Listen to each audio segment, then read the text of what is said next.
In today's video, I'm going to teach you how to define editable regions in Dreamweaver templates. If you're building a site with repeated layouts, templates can save you a ton of time. The idea is simple. You lock the parts that stay the same, like headers, navigation, and footers, and mark only the parts you want to change on each page as editable. Let's walk through how to set that up cleanly. Start by launching Dreamweaver on your device. Once it's open, load the HTML file that represents the layout you want to reuse across your site. This might be a page you've already designed, with your header, footer, and a main content area. Next, go to File, then Save as Template. Depending on your version, you might see Save and a prompt asking if you want to convert it to a template. Confirm that. Dreamweaver will create a .dwt file, typically placing it in a templates folder for your site, which it manages for you. That's exactly what you want.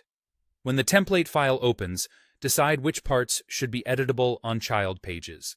You can highlight existing text or sections you want to unlock, or simply place your cursor where a new editable area should go. Think in terms of content regions: a headline area, a main content block, maybe a sidebar. Now go to Insert Template Editable Region. A dialog appears asking you to name the region.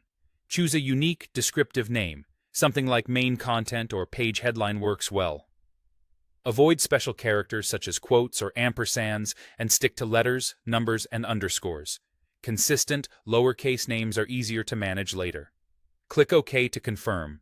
You'll see the region marked in Design View, and if you check Code View, Dreamweaver wraps the selection with template comments indicating the start and end of the editable region. You can repeat this process to create additional regions wherever you need editors to make changes. If you're using the Assets panel, you can select your template there and click Insert to apply it while creating a page based on the template. If you don't see the panel, you can open it from the Window menu. This helps when you're ready to build new pages that inherit your locked layout and editable areas. Finally, save the template file. From this point on, whenever you create a new document from the template, only the regions you defined will be editable. Everything else stays locked, keeping your design consistent across the site.